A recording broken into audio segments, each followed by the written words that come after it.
escucho un poquito bajo. A ver, porque ya tuve un problema con mi micrófono. A ver, un ratito.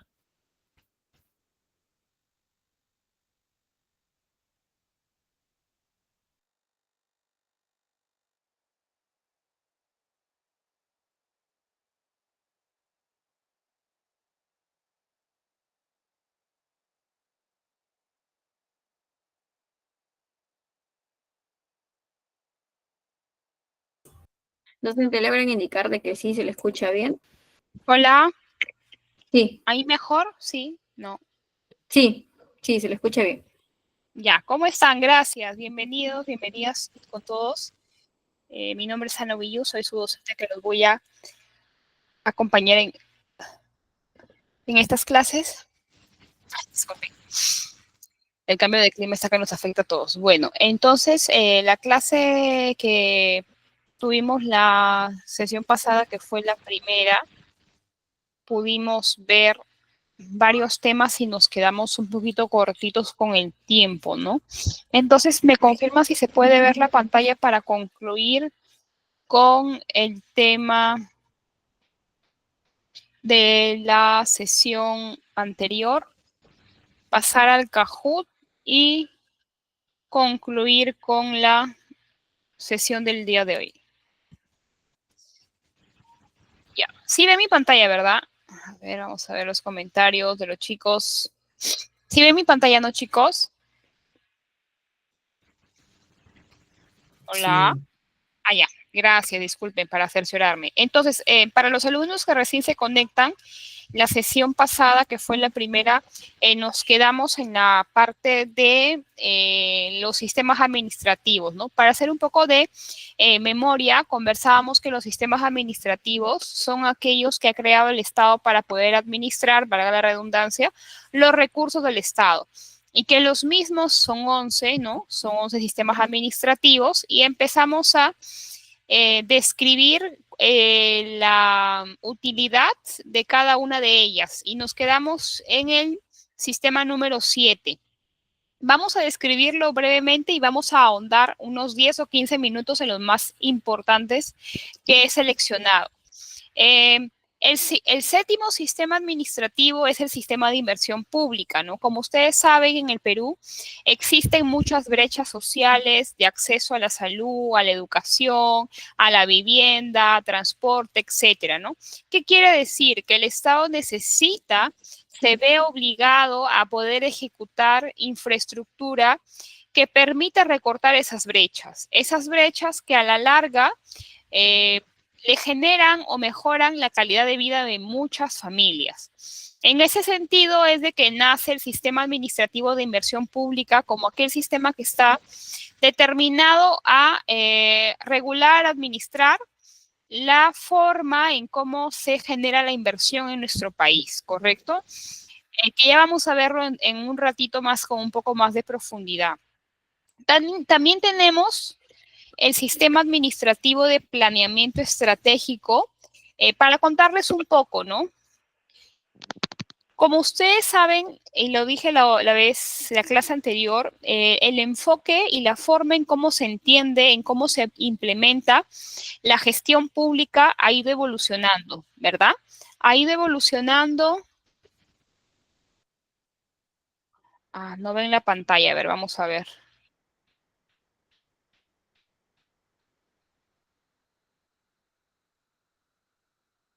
Ahí ven la pantalla, chicos.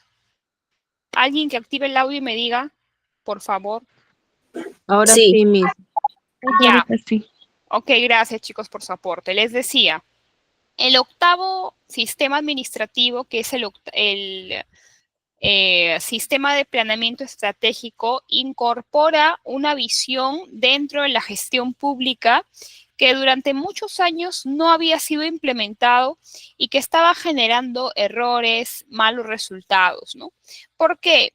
Porque cuando tú brindas un servicio público, cualquiera que este sea, necesitas implementar la planificación estratégica. ¿Qué quiere decir planificar estratégicamente? Significa organizar con antelación, con anticipación, todo lo que sea necesario, logística, personal, documentos, entre otros, que vas a requerir para lograr brindar y mejorar el servicio público que ofreces, ¿correcto? ¿Qué pasa si no planificamos? ¿O qué pasa si las entidades públicas no planifican? Bueno, se puede generar en el futuro errores, omisiones, retrasos, incumplimientos, ¿verdad? ¿Qué es lo que no buscamos? Por eso la planificación estratégica en el Perú, en la gestión pública, es una metodología y un enfoque de obligatorio cumplimiento que está regulado, que está normado y que incluso tiene un sistema administrativo cuyo órgano rector es el CEPLAN. También tenemos el sistema administrativo, el noveno que ustedes ven por acá, denominado Defensa Judicial del Estado, ¿no? Como ustedes bien saben, el Estado tiene, además de diversas instituciones y demás, también tiene propiedades, ¿verdad? Activos que están a nombre del Estado. Entonces, ¿qué pasa cuando cuando se comete un delito que afecta, que perjudica de alguna manera al Estado? El Estado tiene, por decirlo de alguna manera, un equipo legal, un equipo de abogados. Ese equipo de abogados se va a encargar de defender, de tutelar los derechos, diversos derechos que pueda tener el Estado, por ejemplo, cuando se cometen diversos delitos, ¿no? Cuando se comete un delito que ha perjudicado al Estado, por ejemplo, cuando algún funcionario comete algún acto de corrupción, es procesado en el proceso judicial, siempre participa la Procuraduría, que es la institución que defiende al Estado, y normalmente interviene para pedir, por ejemplo, indemnización, reparación civil a favor del Estado, ¿no? ¿Qué quiere decir? Que se le ordena al demandado en su sentencia condenatoria hacer el pago de un monto que determine el juzgado a propuesta de la Procuraduría para que se intente resarcir el daño ético, el daño moral, el daño patrimonial que haya podido sufrir el Estado, ¿correcto? ¿Qué más? Bueno, a continuación viene el sistema administrativo que de repente más conocemos, ¿no? Que es el Sistema Nacional de Control, encabezado, liderado por la Contraloría General de la República. Como bien saben, en el sistema número 7 describimos que existe la inversión pública en nuestro país, ¿no? O sea, muchas entidades, por no decirlo casi todas, tienen la capacidad de ejecutar presupuesto más bajo o más alto, dependiendo de su complejidad, del número de servidores, etcétera, ¿verdad? Entonces, ¿quiénes son los encargados de velar porque ese dinero, ese presupuesto que no es un dinero privado, sino un dinero público, es decir, un dinero que nos pertenece a todos los peruanos, se ejecute de la manera adecuada, sin corrupción, sin sobrevaloración, sin cometer ningún delito que atente contra el Estado y contra el presupuesto, ¿no? Entonces, nace la Contraloría. Pero la Contraloría no únicamente se encarga de velar por la correcta ejecución presupuestal en las obras públicas, no, esa es una de sus funciones, que normalmente lo hace a través del control concurrente o del control posterior, ¿no? Que son formas de control que tiene la Contraloría, ¿no? La Contraloría, dependiendo de las características de la intervención pública, puede hacer un acompañamiento durante todo el proceso, por ejemplo, en el caso de los proyectos en los que trabajo, de las obras en las que trabajo, la Contraloría tiene una forma de intervenir denominada control concurrente, ¿no? O sea, viene haciendo un acompañamiento continuo desde el inicio hasta el final de la obra. Pero también existen otras formas en las que la Contraloría realiza su labor, ¿no? Como lo indiqué anteriormente, a través de un control posterior, de un control simultáneo, de una acción de control, que son diferentes formas de intervenir, y no solamente se encarga de supervisar la correcta ejecución de las obras en materia presupuestal, sino también cada institución pública reglamentariamente cuenta con una oficina de control interno, ¿no? Esta oficina de control interno, jefatura de control interno, es la encargada de poder velar por el correcto cumplimiento, no solamente del presupuesto, sino también, por ejemplo, de los perfiles de los puestos, ¿no? Y de otros procedimientos donde tiene cabida la Contraloría. Hace años, hace muchos años, por lo menos hace unos 10 años, cuando la Contraloría todavía no ganaba mucha independencia, eran los propios titulares de las entidades quienes designaban por confianza a su jefe del órgano de control, ¿no? Luego empezaron a conocerse diversos casos en los que esta designación de confianza de la misma entidad podría generar lazos de amistad o lazos de confraternidad que entorpecían las labores de control, que distorsionaban las labores de control. Por eso, en una modificación de las normas que regulan las funciones de la Contraloría, se determinó que el personal que trabaja en organismos de control, ya sean entidades públicas pequeñas o grandes, son determinados directamente por la sede central de la Contraloría para fortalecer la autonomía de o del personal que trabaja en la entidad. Y bueno, finalmente, ¿qué sistema tenemos? Tenemos al sistema administrativo conocido como modernización de la gestión pública.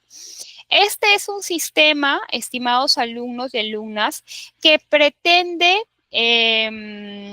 brindar un proceso a través de la cual la gestión pública sea un proceso más eficiente, un proceso más que genere mayor satisfacción en las personas, ¿no? Por ejemplo, cuando hablamos de modernización de la gestión pública, hablamos de la simplificación administrativa, hablamos del gobierno electrónico, hablamos del gobierno abierto, ¿no? De las tendencias durante los últimos años aplicadas vinculadas al acercamiento del Estado a las personas.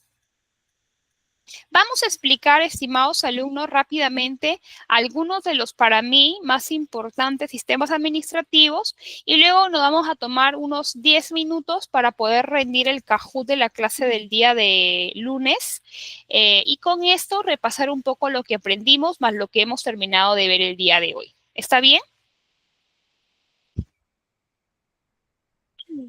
Ok. Uno de los sistemas administrativos que ustedes tienen que conocer, que es uno de los sistemas administrativos más importantes, es el Sistema Nacional de Presupuesto Público. ¿Y por qué es importante, licenciada? Es importante porque va a determinar, va a disponer básicamente las normas, los órganos, los procedimientos que van a conducir el proceso presupuestario de todas las entidades del sector público, ¿no?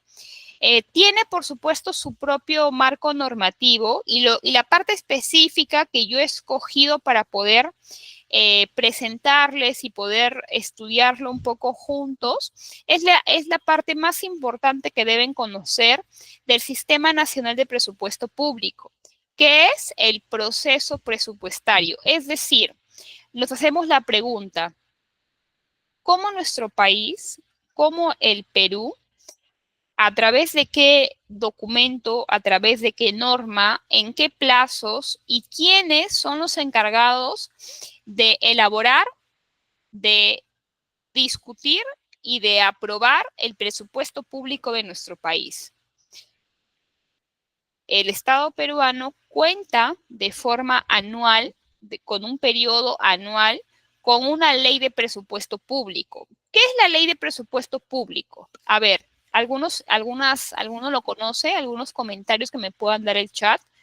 ¿Qué es la ley de presupuesto público? ¿Algunas ideas, chicos, han escuchado antes de este documento, de este importante documento? ¿Qué es la ley de presupuesto público?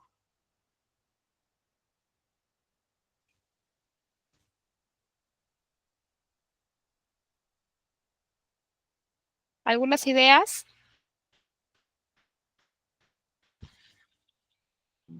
Para los proyectos futuros, Miss. Ya. ¿Para qué nos ayudan los proyectos futuros, Milagros? ¿Para poder asegurar los recursos? ¿Eso quieres decir? Sí, Ok, excelente aporte. ¿Alguien más? ¿Alguna idea? ¿Qué es la ley de presupuesto?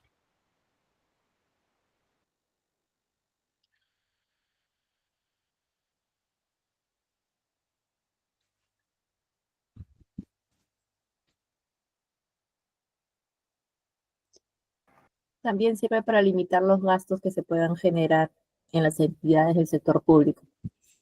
Correcto, Carolina, muchas gracias. Ok, chicos, vamos a hablar de qué es la ley de presupuesto público, para qué sirve y un poco cómo lo podemos ver en nuestro día a día, ¿no? En el proceso rutinario de la administración pública. Nuestro país tiene como tal muchas instituciones y estas instituciones tienen una serie de requisitos, de necesidades, ¿verdad?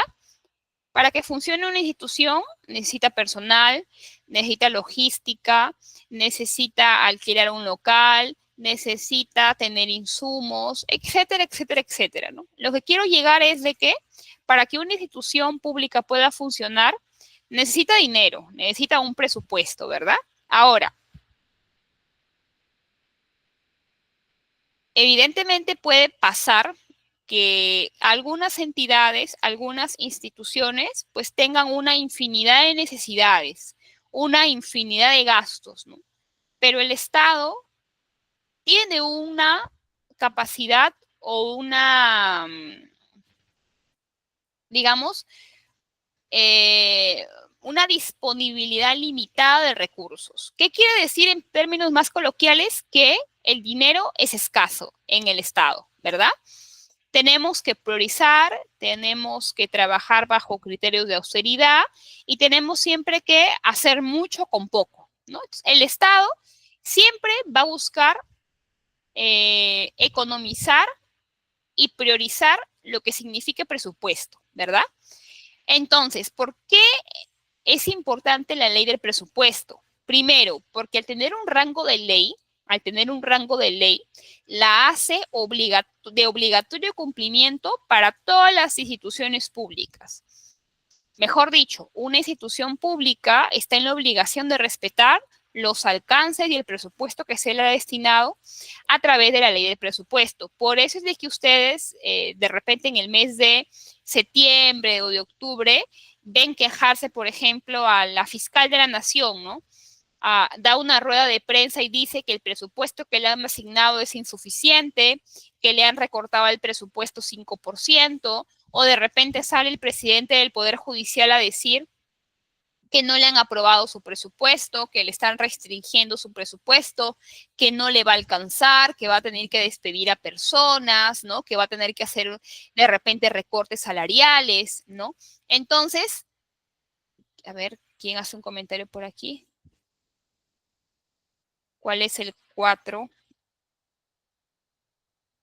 No entendí, pero ahora lo comentamos para no perder la idea. Entonces, el presupuesto nace para ordenar las finanzas del sector público, de todas las instituciones, con el objetivo de que las entidades programen sus gastos. ¿Qué quiere decir programar? Quiere decir planificar con antelación. Las entidades no es que en enero o en diciembre se sientan a planificar qué es lo que necesitan para el próximo año en materia presupuestal. Tiene un trabajo de muchos meses, ¿no? Y de mucha planificación. Entonces, la ley de presupuesto es un documento que se aprueba, que se promulga, que es la palabra correcta, en el mes de noviembre de cada año. Es un documento que tiene vigencia anual, o sea, su vigencia empieza el 1 de enero y termina el 31 de diciembre y establece a partir del monto global a cuánto asciende el presupuesto público, cuánto le va a tocar a cada institución, de acuerdo a criterios que son propuestos por el Poder Ejecutivo, pero que también son discutidos, porque antes de que se apruebe la ley del presupuesto, Esta se discute en el Congreso de la República. La entidad que se encarga de aprobar la ley es el Congreso, pero quien presenta el proyecto, quien presenta el documento ante el Congreso es el Poder Ejecutivo, ¿no? Entonces, ¿qué gastos están comprendidos en la ley del presupuesto? Bueno, están comprendidos gastos desde gastos corrientes, ¿qué quiere decir en gastos corrientes? Gastos que no generan un resultado, ¿no? El pago del personal, alquileres, por ejemplo, compra de insumos, ¿no? Compra de equipamientos, etcétera, etcétera, ¿no? Y también se consigna dentro del presupuesto gastos de inversión. Es decir, digamos, el dinero que voy a destinar y que me va a generar un producto. Por ejemplo, cuando yo ejecuto una obra es un gasto de inversión. Cuando yo pago planilla es un gasto corriente, ¿no? ¿Qué más? La ley del presupuesto, para que pueda ser promulgada, pasa por una serie de etapas. En realidad pasa por 5 etapas, que es la que estamos viendo en la pantalla de su computadora o de su celular. La primera etapa es la programación. ¿Qué quiere decir la programación?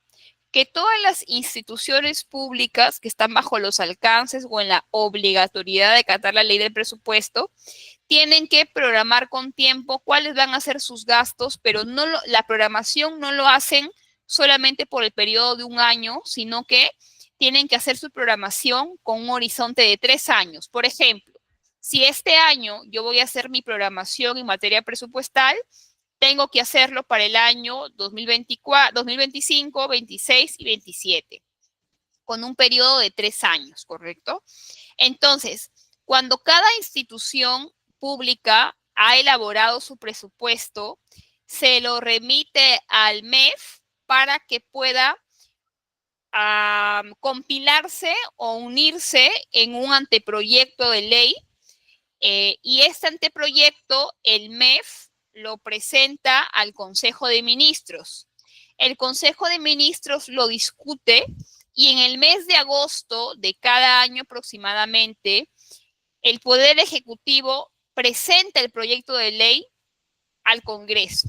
El Congreso primero lo estudia en una comisión que se llama Comisión de Economía.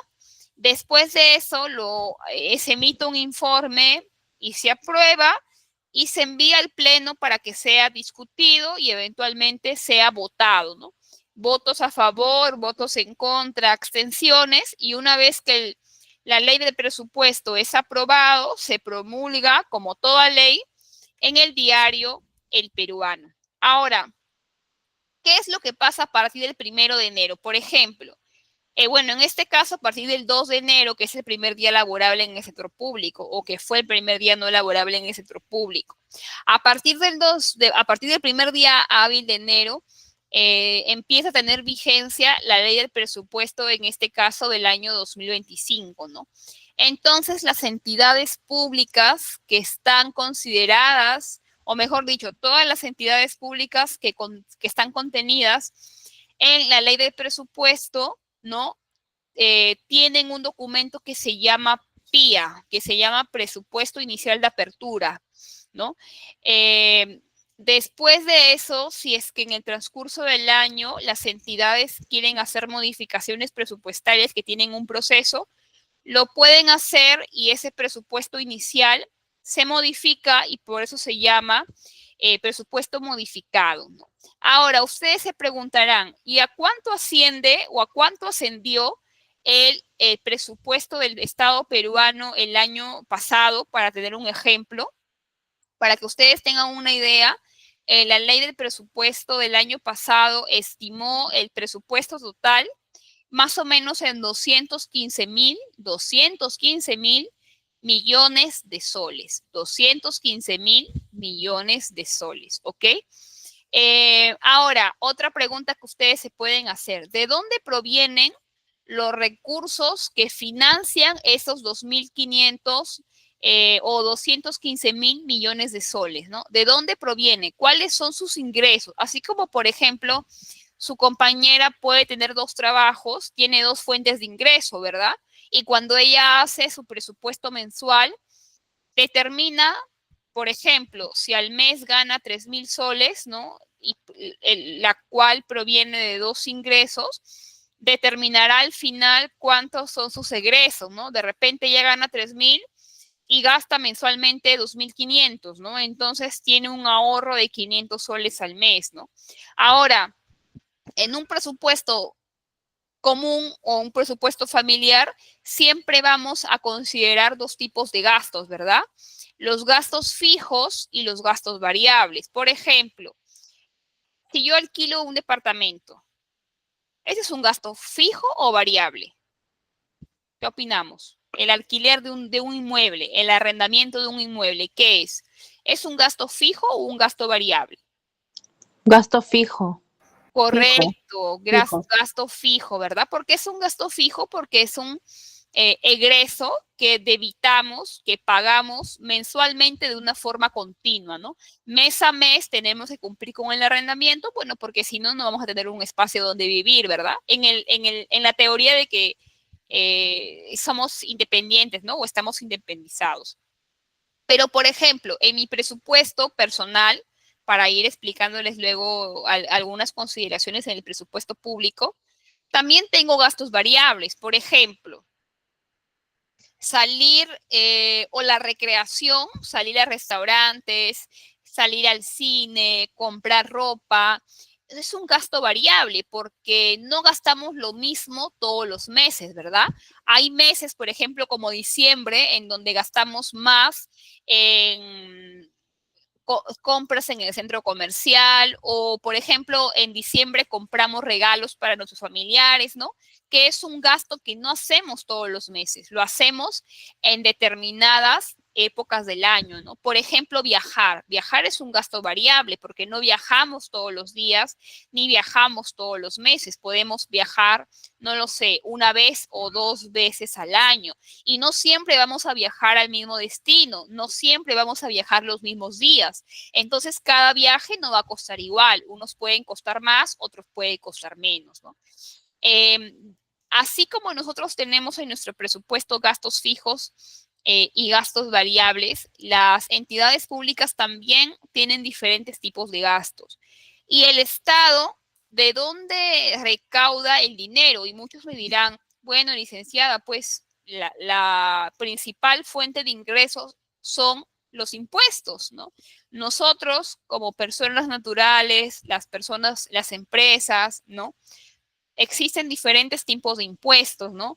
Impuesto general a las ventas, impuesto selectivo al consumo, impuesto a la renta.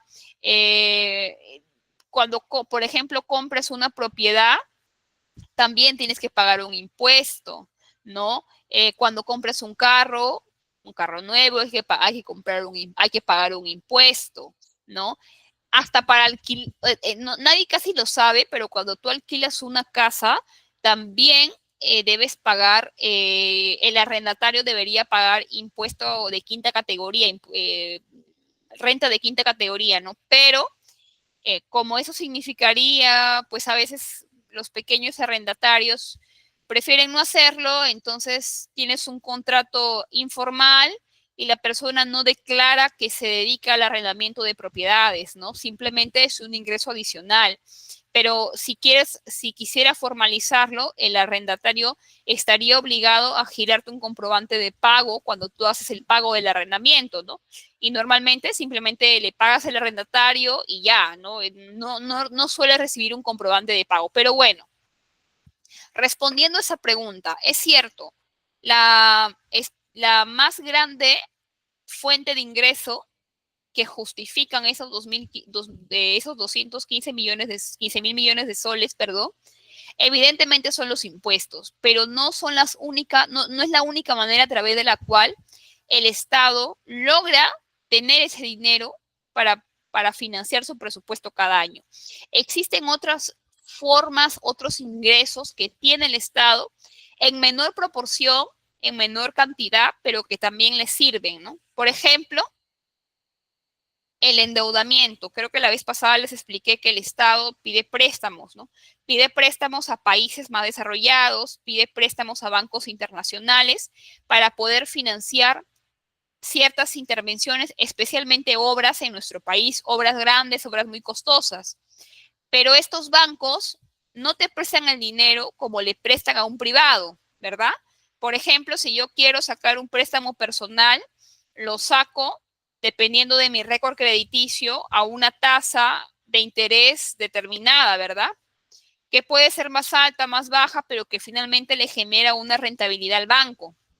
En el caso de los préstamos, del endeudamiento externo, porque así se llama formalmente, no se hace con una idea de generar una ganancia para el otro país.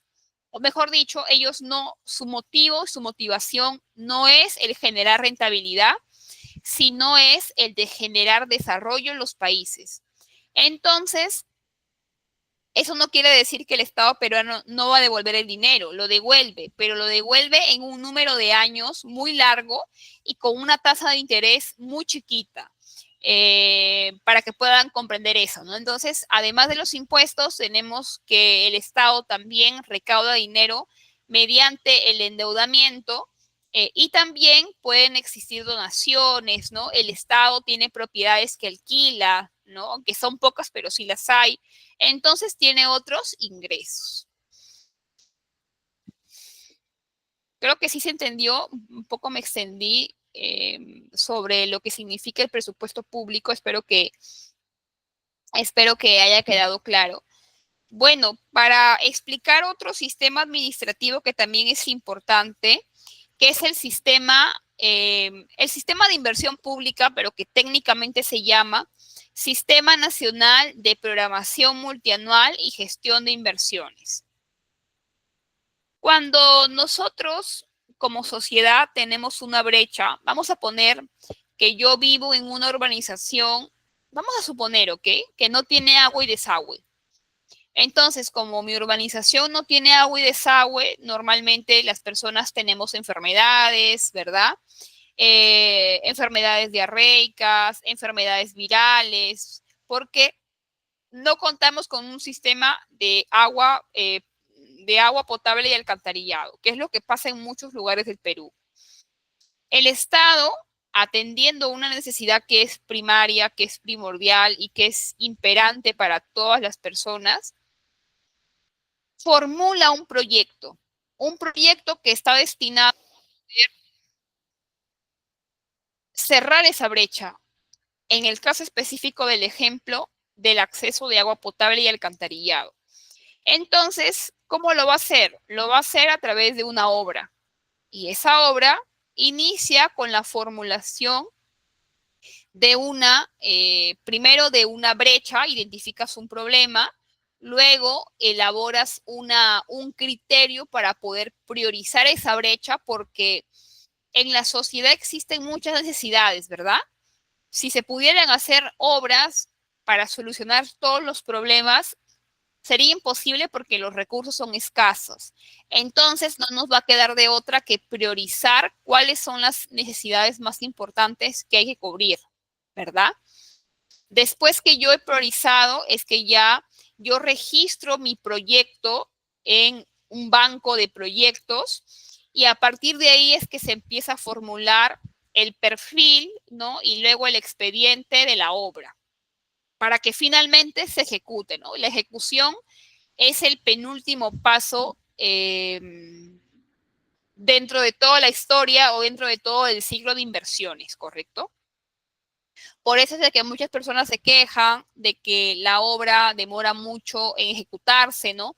Que varios gobiernos pasan, te prometen que se va a hacer la obra y pueden pasar 10 años, 15 años para que se ejecute, ¿no?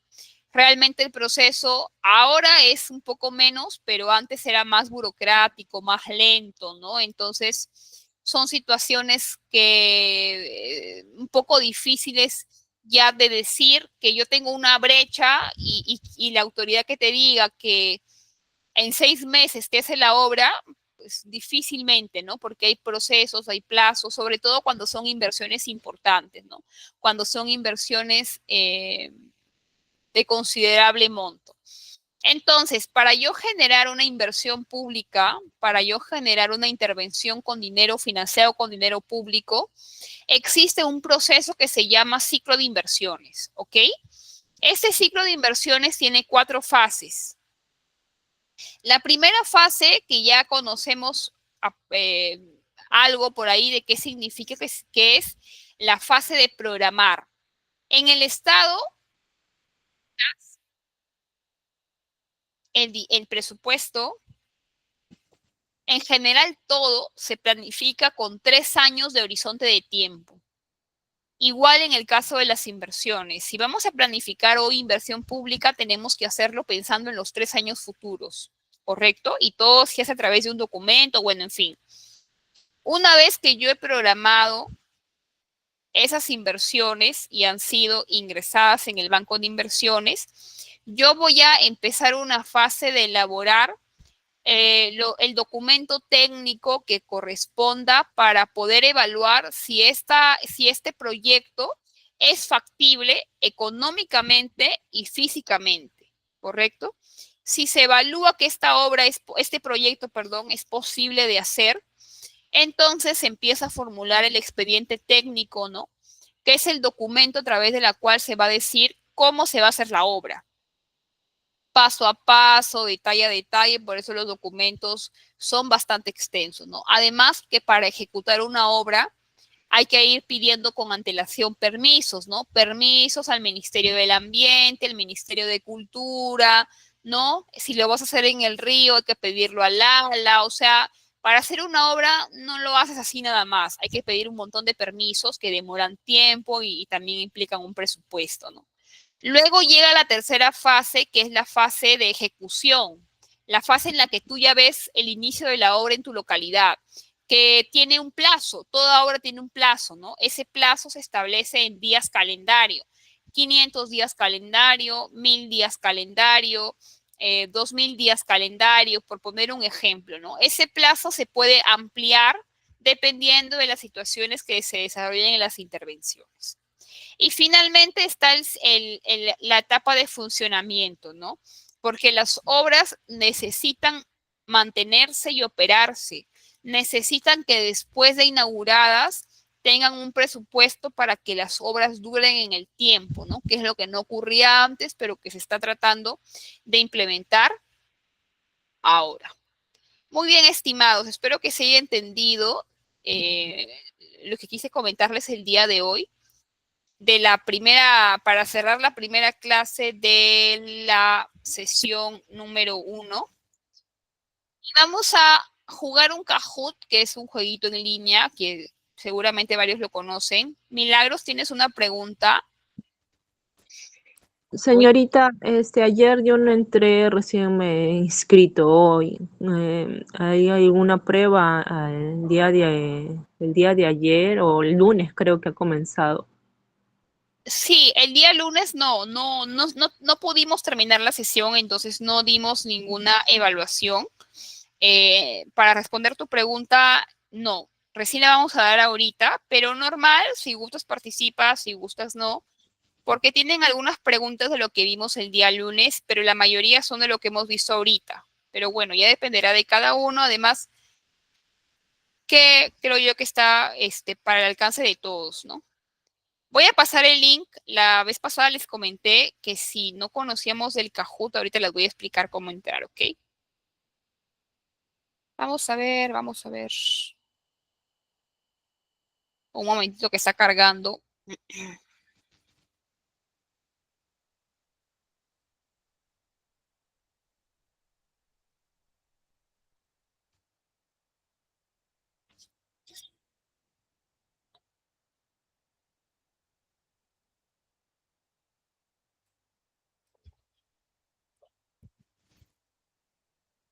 Ya, les voy a pasar un link en este momento en el chat del Meet. Entonces, normalmente cuando ustedes ingresan a ese chat, o perdón, a ese link, Lo pueden hacer si están en laptop o si están en el teléfono, les va a pedir un PIN, o sea, una clave, que es el que les voy a dar ahorita. Vamos a compartirlo por ahí. Voy a compartir la pantalla para que ustedes puedan ver. El PIN ustedes lo pueden ver en la pantalla, pero de todas maneras lo voy a copiar por acá.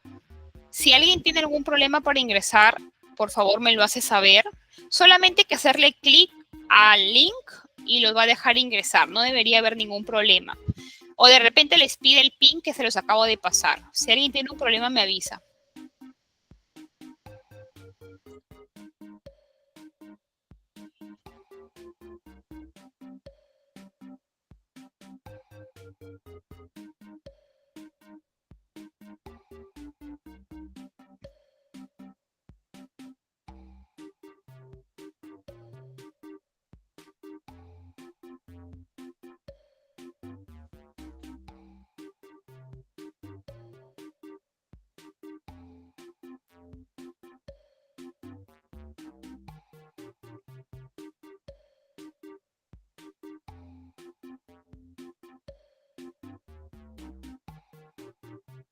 Disculpe, ¿dónde compartió el link? En el chat, está en el chat.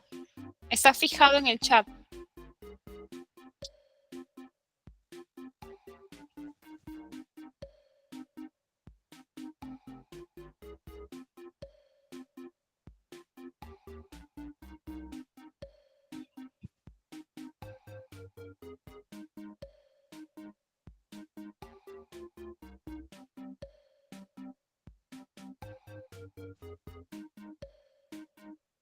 Ok, un minuto más esperamos y vamos a iniciar.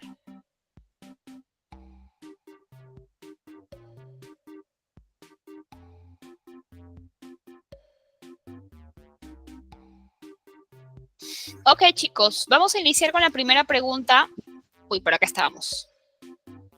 Ay, tenemos varios conectados. Creo que es la clase donde tengo más conectados en el Kahoot. Qué bueno, me alegro. A ver, vamos a ver. Pero yo no tengo el link. ¿No tienes el link? Lo voy a volver a reenviar en el chat, ¿ok? Un ratito para poder enviarle a su compañera.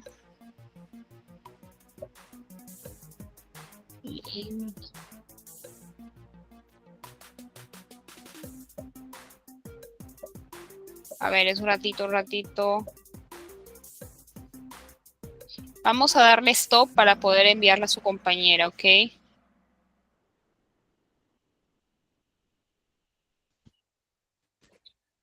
¿Pudiste entrar, estimada? A ver, quiero reenviar el link. Pero no, por alguna razón no puedo.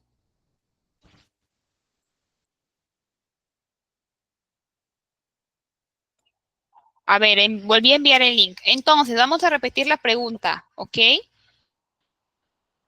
Vamos a repetir la pregunta porque yo ya no puedo repetirla, creo. Pero bueno, la primera pregunta era, ¿cuál no es un elemento del Estado? Entonces, ustedes tenían cuatro opciones: población, territorio, poder y gobierno, ¿verdad? ¿Cuál no es un elemento del Estado? Gobierno. Población es un elemento. ¿Se acuerdan que dijimos que los elementos son 4: población, territorio, poder y soberanía? Gobierno no es un elemento. ¿Verdadero o falso? ¿Los congresistas de la República pueden fiscalizar? ¿Verdadero o falso? ¿Falso? Hay que ahí, en el juego. Se presiona. Azul es verdadero, rojo es falso. Verdadero, ¿verdad? Dijimos que los congresistas tienen 3 funciones: representar, legislar y fiscalizar. Entonces, fiscalizar sí es una función de un congresista. Es una función de los gobiernos regionales planificar el desarrollo parcial de la región. Ojo con esa palabra, parcial. ¿Verdadero o falso?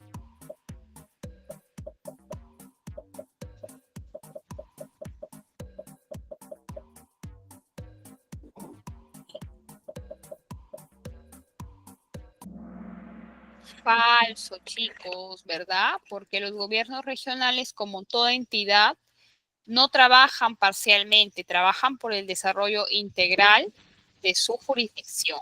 Entonces, cuando decían parcial, ahí estaba equivocado, por el desarrollo integral de la región. ¿Cuál es la tendencia actual en la gestión pública? Revisamos que había 4 tendencias. ¿Cuál es la tendencia que se utiliza hoy en día? Que fue la última que estudiamos.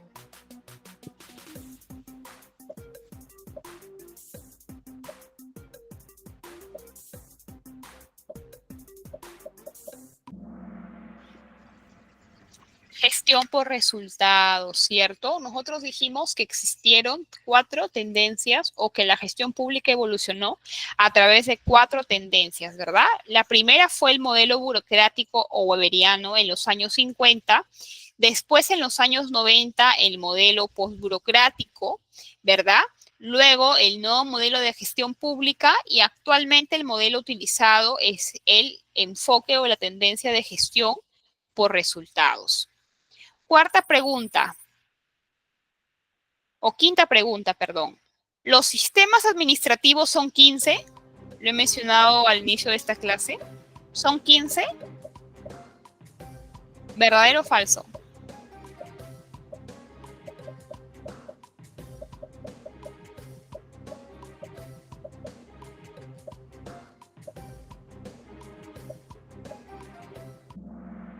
Falso, ¿verdad? Son 11.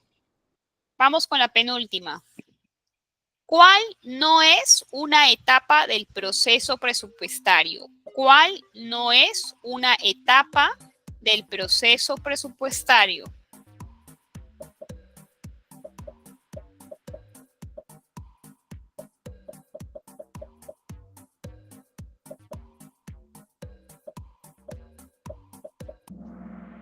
Revisión, excelente, chicos, excelente. Muy bien. Y finalmente la última pregunta, ¿las etapas del ciclo de inversión son 6? ¿Seguro? ¿Verdadero o falso? ¿Son 6?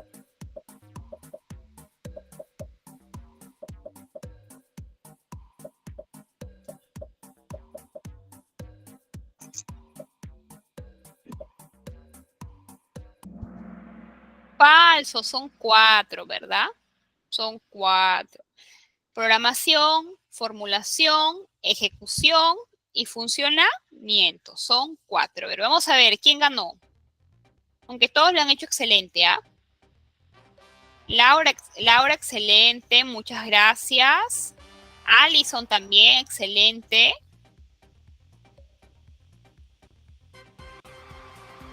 Jorge J. Salas, excelente. Gloria Rudy, también excelente. Y en general a todos, muchas gracias por participar. Marco, lo que pasa es de que las opciones las tienes que ver en la pantalla. Los colores, cada cuadro tiene un color. Entonces, ese color corresponde a una opción. Las opciones se muestran en pantalla y los colores en tu celular. De repente también porque estás en celular, porque en la computadora es más fácil. Muy bien, chicos. Ojalá podamos superar algunos problemas. Qué raro, Carolina. Les voy a enviar más tardecito o más seguramente mañana un link de un tutorial en YouTube para que lo puedan revisar. De repente puedan chequear cuál es el problema o lo podamos ver para la siguiente clase. Ay, Milagros, lo siento, Mónica. Yo los entiendo, de repente no están familiarizadas con el Kahoot, pero es cuestión de práctica. Al principio a mí también yo me confundía. Imagínense también elaborar las preguntas, ¿no? Tiene su manejo, pero con el tiempo se logra. Muy bien, chicos. Vamos a avanzar porque el día de hoy tenemos un segundo tema que es muy importante que conozcamos. Interesante también.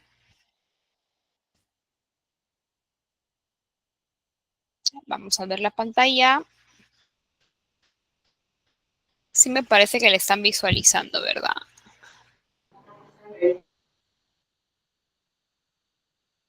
Ya. ¿Qué vamos a ver el día de hoy, chicos? Bueno, en la segunda parte.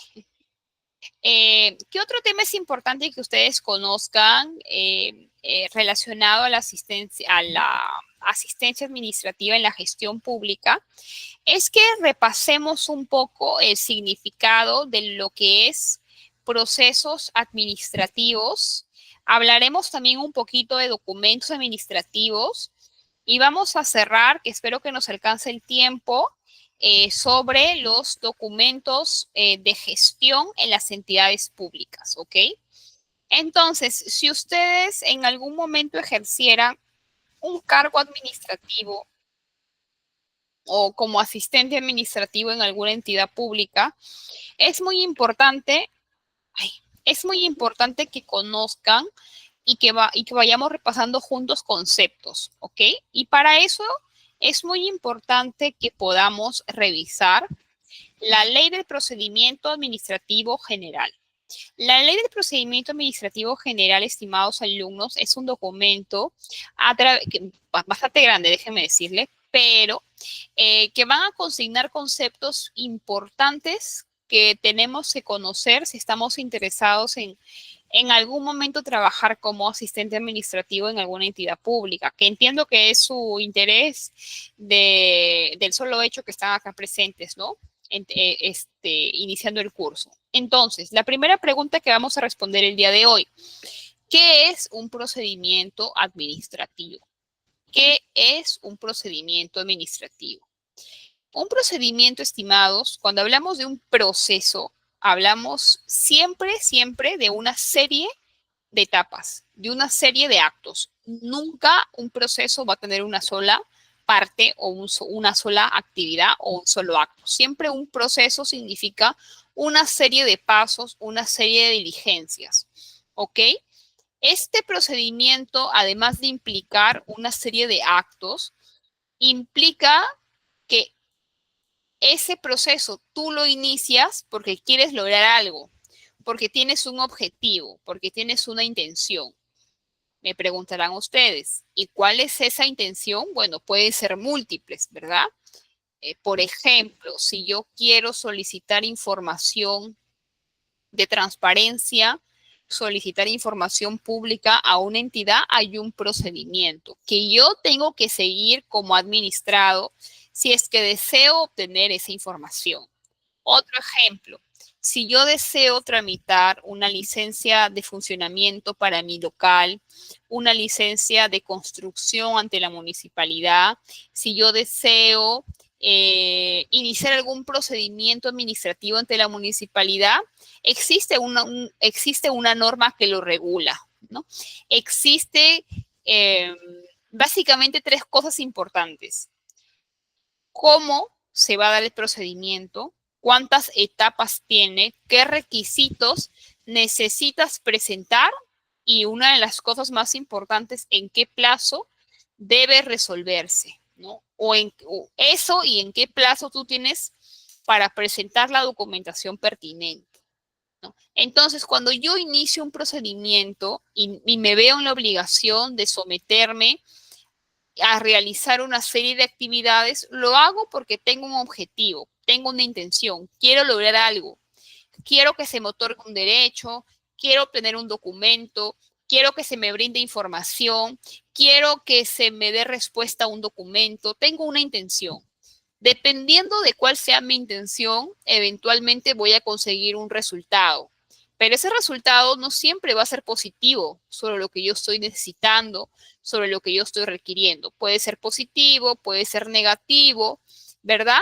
Y eso va a depender enteramente o casi enteramente del administrado, ¿no? En este caso de la persona que inicia el procedimiento.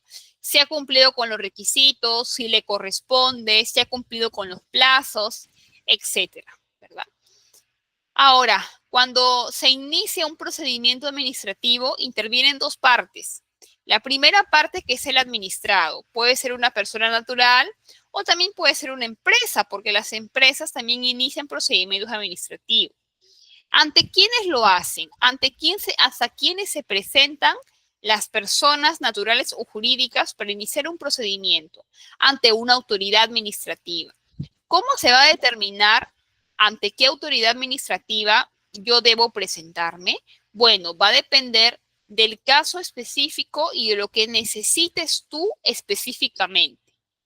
Si yo necesito, por ejemplo, solicitar una pensión de jubilación y yo he aportado a la ONP, entonces tengo que iniciar el procedimiento ante la ONP. Si yo solicito, si yo necesito una licencia de funcionamiento, entonces tengo que iniciar un procedimiento ante la municipalidad provincial o distrital que me corresponda, ¿correcto? Va a depender, la autoridad va a depender de el procedimiento que tú vayas a realizar. Ahora, eventualmente ese procedimiento tiene un inicio y tiene un final, porque funciona de manera cíclica, ¿no? Entonces, esa etapa final, a través de la cual va a concluir el procedimiento, concluye en un resultado. Ese resultado, o mejor dicho, esa decisión sobre aquello que has solicitado, que has pedido, que has demandado, puede y va a ser determinada de acuerdo a una evaluación, a un análisis, a la revisión de las normas, etcétera, ¿verdad? ¿Quién va a resolver tu solicitud, de repente tu necesidad de otorgamiento de un derecho? La autoridad administrativa, ¿verdad?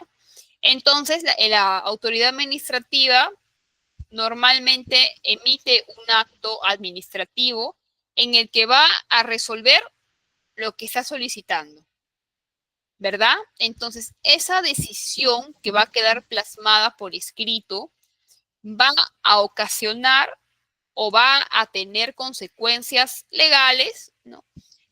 En el sentido de que si te dieron la razón, si te negaron lo que estaba solicitando, o cual sea la postura que resuelva la autoridad administrativa, va a generar un efecto o varios efectos, ¿verdad? Por ejemplo, si yo pedí, yo solicité, yo inicié un procedimiento administrativo para que se me otorgue una licencia de funcionamiento y por X o Y razones no cumplí con lo que tenía que cumplir y esa decisión me es desfavorable, entonces esa decisión va a tener consecuencias. ¿En qué sentido?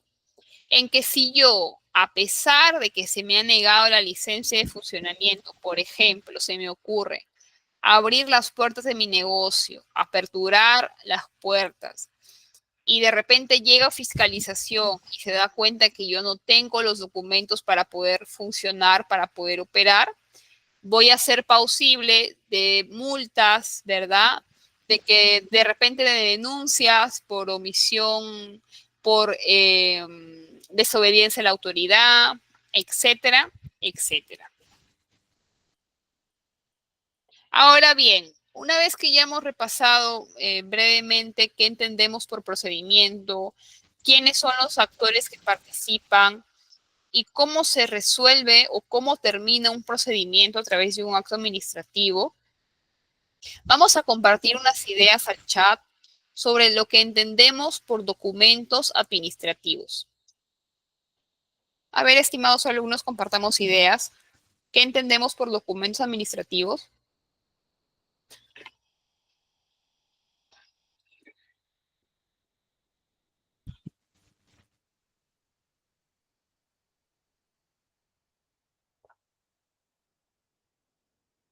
Ideas al chat.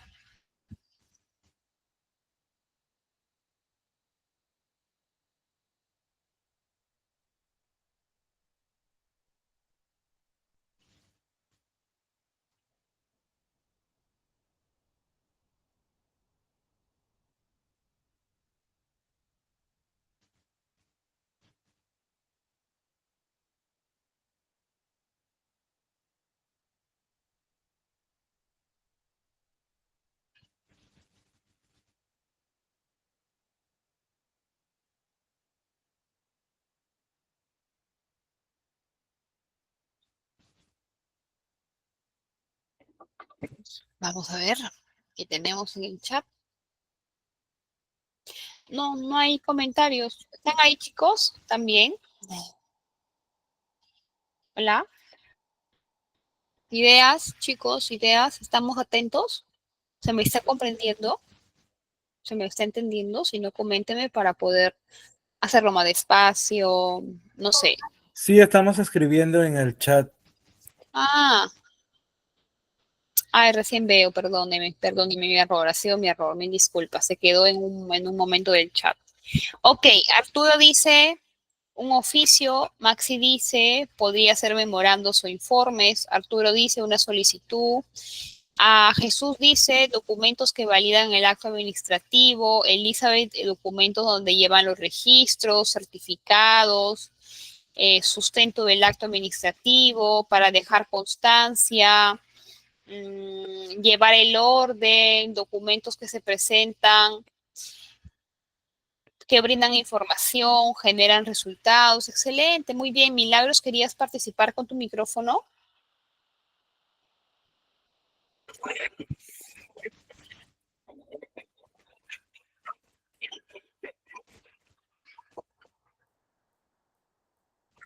No, creo. Bueno, ya. No, es del anterior. Ok, Hay que hablar, pues, no te preocupes, suele pasar. sí. Entonces, los aportes que han dado sus compañeros, disculpen ustedes que no pude leerlos oportunamente, por ahí una fallita técnica, efectivamente tienen mucha razón, ¿no? Cuando nosotros hablamos de documentos administrativos, tenemos que saber, entender, ¿no? De que en la administración pública y privada, toda acción, toda transmisión de información tiene que quedar registrado.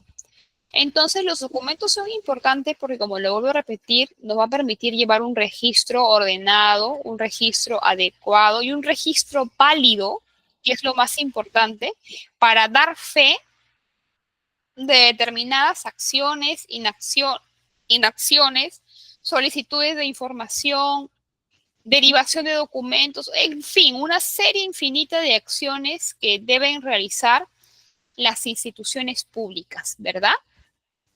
Es más, si hablamos específicamente ya de documentos administrativos, podemos decir que los documentos en sus diferentes tipologías van a darle sustento o van a permitir darle sustento al procedimiento administrativo.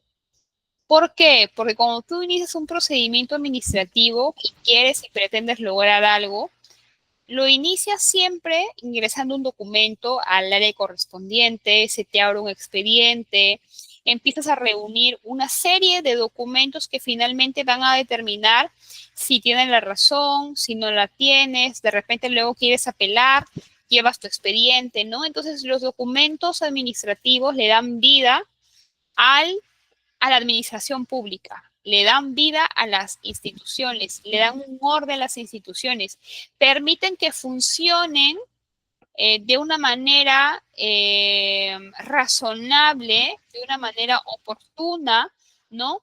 Y sistematizada para poder brindarle un servicio público a las personas.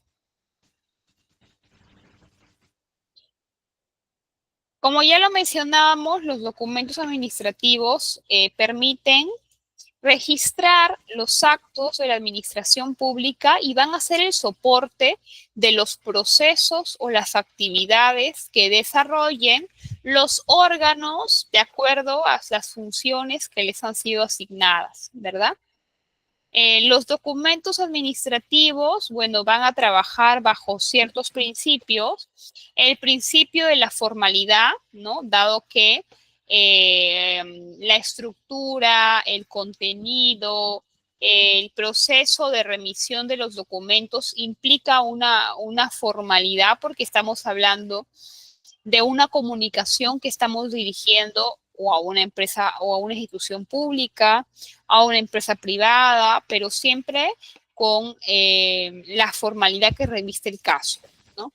También simplicidad puede ser y es un principio que hay que medituar porque no debemos o debemos olvidarnos de ser o de promover la extrema e innecesaria complejidad del lenguaje, de estructura de los documentos administrativos, ¿no? Por querer generar una mayor impresión, podemos confundir al destinatario, podemos entorpecer nuestro procedimiento administrativo. Entonces, en la medida de lo posible, siempre hay que tratar de ser simples, claros y concretos con lo que vamos a expresar, redactar en un documento administrativo. Tenemos que entender que todas las personas tienen un estilo de redacción diferente, lo cual no la hace una mejor que la otra, simplemente son estilos que uno va generando en el camino por la experiencia, por tu especialidad, por tu profesión, por tu rango, etcétera, etcétera. Y bueno, finalmente, un principio importante de los documentos administrativos es que buscamos influir, buscamos cumplir, lograr el cumplimiento de un objetivo a través de la redacción de los documentos administrativos. Bueno, vamos a repasar en este momento de forma bastante breve, bastante rápida, la estructura de los documentos administrativos. Los documentos administrativos tienen tres partes: el encabezado, el cuerpo del documento y el pie de página, ¿correcto? El encabezado, el cuerpo y el pie de página. Absolutamente todos los documentos administrativos tienen las tres partes que acabo de mencionar. Evidentemente, dependiendo del documento, eso va a variar el contenido del cuerpo, principalmente del cuerpo del documento. El encabezado y el pie de página suele mantenerse similar, ¿correcto? Entonces, en el encabezado siempre vamos a tener que considerar dos datos importantes, ¿no? Los logos de la empresa o la institución pública y también el nombre del decenio y el nombre del año, ¿correcto? Ya en la parte del cuerpo del documento vamos a considerar, por ejemplo, la fecha, la ciudad, el día, el mes, el año en la que estamos remitiendo el documento, ¿no? También vamos a considerar lo que se conoce como la parte de los documentos administrativos que le da un orden al documento que se llama correlativo, ¿no? Donde vamos a consignar el número, el año y la dependencia a través de la cual se está remitiendo el documento. Un dato no menos importante, estimados, son los datos del destinatario, que siempre tienen que estar completos, tienen que estar ordenados, tienen que ser los correctos,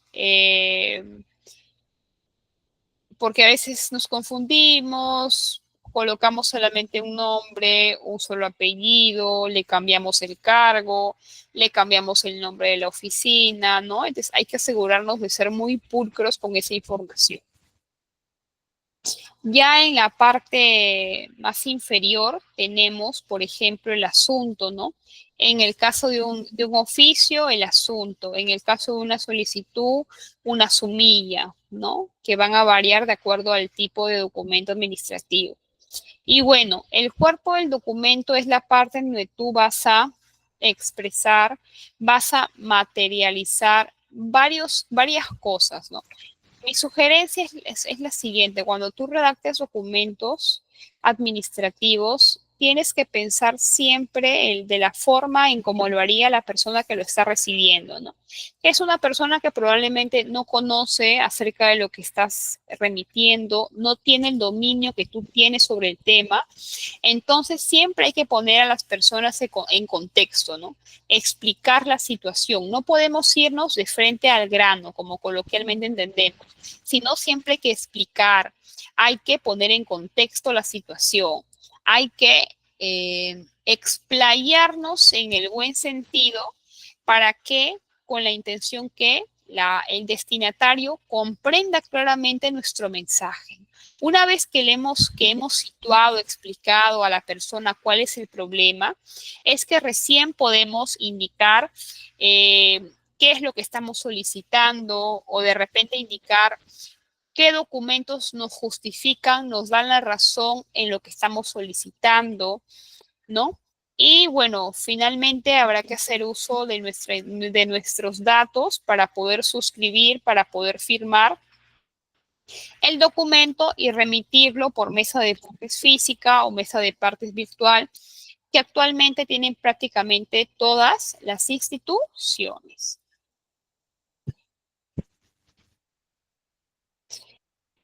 Ok, esa es la primera parte de lo que significa procedimiento administrativo y documentos administrativos de una forma bastante resumida.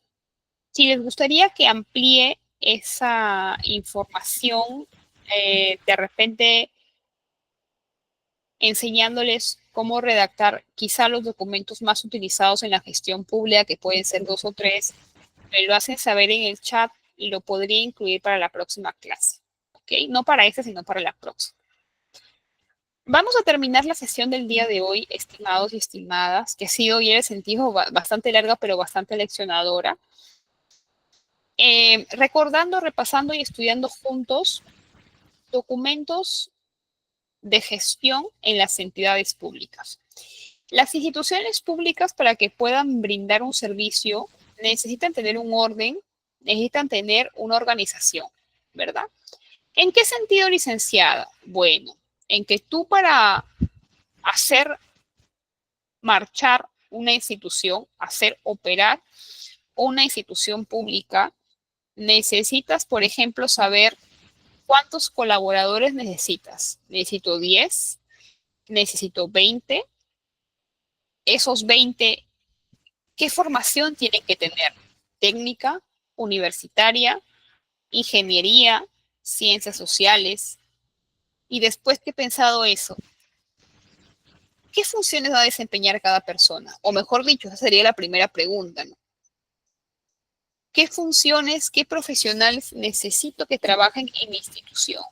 Necesito abogados, necesito contadores, necesito administradores, necesito arquitectos, dependiendo de la función que cumple esa institución o del servicio que brinde, dependiendo si es una entidad que solamente tiene una sede o que tiene varias sedes. O de repente va a surgir la pregunta cuando se crea una institución: ¿cuántos órganos va a tener esta institución? ¿Cuántas direcciones va a tener esta institución? ¿Cuáles sí, cuáles no y por qué? Entonces, a lo que quiero ir es lo siguiente.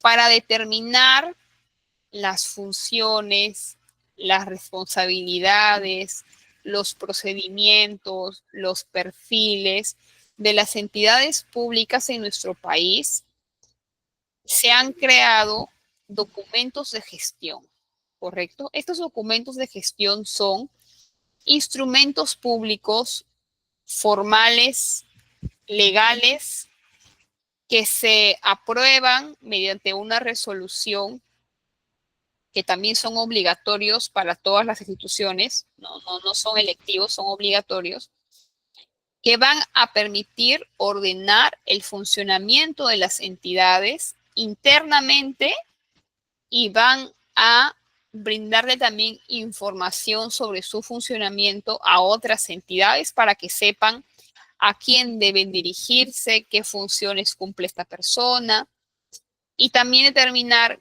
qué se necesita para que una persona ocupe cierto cargo en una institución. Entonces, dentro de los documentos de gestión más importantes de las entidades públicas está el organigrama. Vamos a mostrar un ejemplo del organigrama del MEF para que podamos explicarlo a partir del ejemplo. Ya, vamos a compartir la pantalla para verlo.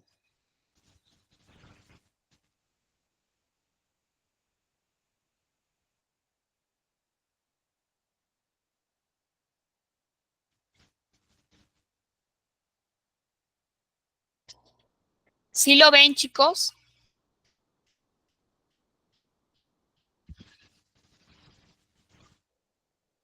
porque yo no sé si lo veo. No, dicen que no. Ángela dice que no. Marco dice que sí. A ver, vamos a ver otra vez, compartir. Allá. Bueno. Ya, entonces, ustedes en su pantalla están viendo el organigrama del Ministerio de Economía y Finanzas, que es un ejemplo que he descargado para explicar qué es un organigrama, para qué sirve un organigrama y cómo se aprueba un organigrama.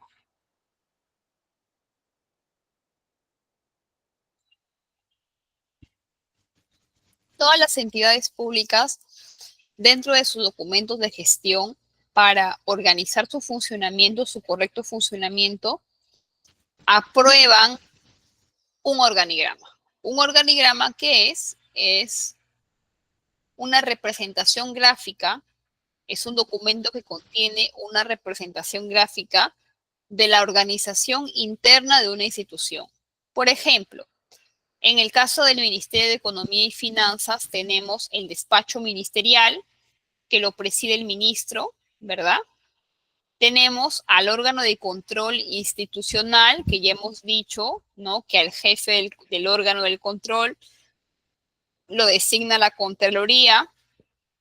Y ya hemos explicado qué función cumplen en las entidades públicas. También tiene una procuraduría, ¿no? Que ya hemos dicho que la procuraduría es la institución encargada de velar por la defensa de los intereses del Estado. El Ministerio de Economía también tiene una defensoría del contribuyente y usuario aduanero. Miren ustedes, interesante. También tiene un tribunal fiscal, que es un órgano que va a dirimir sobre ciertas controversias. Tiene una Secretaría General que tiene una oficina de comunicaciones que a su vez está constituida por una oficina de administración, oficina de tecnologías de la información, oficina de servicios al usuario, oficina de inversiones, oficina de enlace, oficina de recursos humanos, planeamiento, asesoría jurídica, prevención institucional. Estas dependencias que ustedes están viendo en esta primera mitad del organigrama son dependencias que dependen, valga la redundancia, directamente del despacho ministerial. Pero todo ministerio que tiene sus viceministerios. El Ministerio de Economía tiene dos viceministerios, Viceministerio de Hacienda y Viceministerio de Economía. Cada viceministerio tiene direcciones. Por ejemplo, el despacho de Hacienda, el viceministro o el despacho viceministerial de Hacienda tiene una dirección de presupuesto, de contabilidad, tesoro público, abastecimiento y gestión fiscal de recursos humanos, y a su vez cada dirección tiene otras direcciones que están por debajo. El despacho viceministerial de Economía también tiene direcciones, por ejemplo, dirección de política de ingresos públicos, dirección de mercados financieros, dirección de política de promoción de la inversión privada y así por el estilo. Entonces, ¿en qué nos ayuda, para qué nos sirve un organigrama? Para organizar la estructura de las entidades. Y no solamente eso, sino para establecer jerarquías, ¿no? Por ejemplo, en este organigrama podemos darnos cuenta que la Dirección de Tesoro Público está bajo la tutela, la supervisión del Viceministerio de Hacienda, ¿verdad?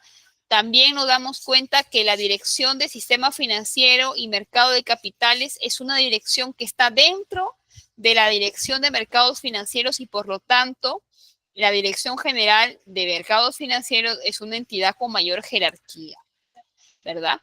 Entonces nos permite tener organizado, graficado, ¿no? Y establecido el orden dentro de una entidad.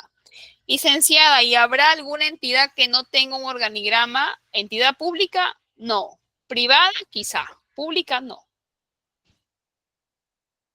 Ok. ¿Qué más? ¿Qué otro documento de gestión tenemos en la gestión pública o en la administración pública?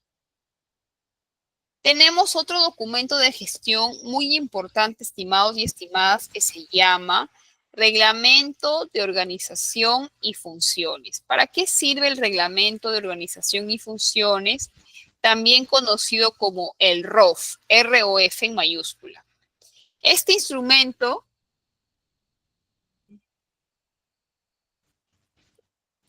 formaliza las competencias de cada área en una organización y según o en función de ello se puede determinar las responsabilidades que le corresponden. ¿Qué quiere decir? Que en el ROF, que ahorita vamos a ver un ejemplo que les voy a poner también del Ministerio de Economía y Finanzas, se describe cuál va a ser el organigrama. O sea, el organigrama está dentro del ROF, es un anexo del ROF. Se van a establecer cuáles son las funciones de cada entidad. Por ejemplo, cuál es la función del Viceministerio de Hacienda, las funciones de la Dirección de Inversión. De todos los órganos que hemos visto en el organigrama se van a determinar cuáles van a ser sus funciones y no solamente eso, sino cómo se van a generar las relaciones de coordinación y control entre esos órganos. Vamos a ver un ejemplo del ROF del Ministerio de Economía. Estos documentos de gestión, para su conocimiento, se aprueban a través siempre de una resolución, ¿correcto? Vamos a ver. A continuación estoy presentando el ROF del Ministerio de Economía y Finanzas. No, 65. Ya. Entonces, este documento se aprueba o fue aprobado el 30 de septiembre del 2023 a través de una resolución ministerial. Y vamos a ver su composición. Perdonen. Bueno, acá se van a establecer cuál van a ser la estructura orgánica, las funciones específicas de las unidades. Y como son un montón, ya ustedes lo han visto en el organigrama, normalmente el ROF tiene varios títulos, ¿no? O sea, varios compendios. Pero vamos a ver un ejemplo de uno. Lo primero y lo más importante que describe un ROF siempre va a ser la función del ministerio. ¿Cuál es la función del Ministerio de Economía y Finanzas? Dice, el Ministerio de Economía es un organismo del Poder Ejecutivo que tiene personería jurídica y constituye un pliego presupuestal. El ministerio ejerce sus competencias en las siguientes materias, tiene las siguientes funciones, por ejemplo, formula, planifica, dirige, coordina la política económica y financiera nacional y sectorial aplicables a todos los niveles de gobierno, entre otras que ustedes están viendo en su pantalla, son un montón de funciones.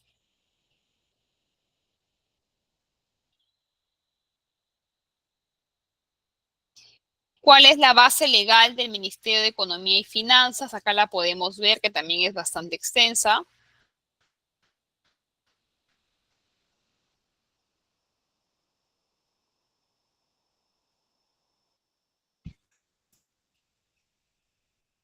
Aquí se va a establecer cuáles son los órganos de apoyo, los órganos de control, los órganos resolutivos, consultivos del ministerio, en este caso el Ministerio de Economía y Finanzas. Va a describir el organigrama. El organigrama es el gráfico y en este documento se describe detalladamente ese organigrama. Entonces, básicamente, para poder recordar esta parte y para poder terminar la sesión de hoy día, no olvidar que el Reglamento de Organización y Funciones es un documento de gestión a través de la cual se va a indicar la estructura de la entidad, las funciones que cumple cada órgano y de qué forma se va a realizar la coordinación, entre uno o más órganos de una misma institución. Bueno, estimados y estimadas, hemos llegado al fin de la clase del día de hoy. Espero que hayamos aprendido algo nuevo, que hayamos disfrutado de la clase y de haber culminado una sesión más de forma conjunta. Conmigo será hasta el día viernes a la misma hora. Los espero y que tengan un gran día mañana. Muchas gracias. Gracias, buenas noches. Gracias, buenas noches. Muchas gracias por la Gracias. clase.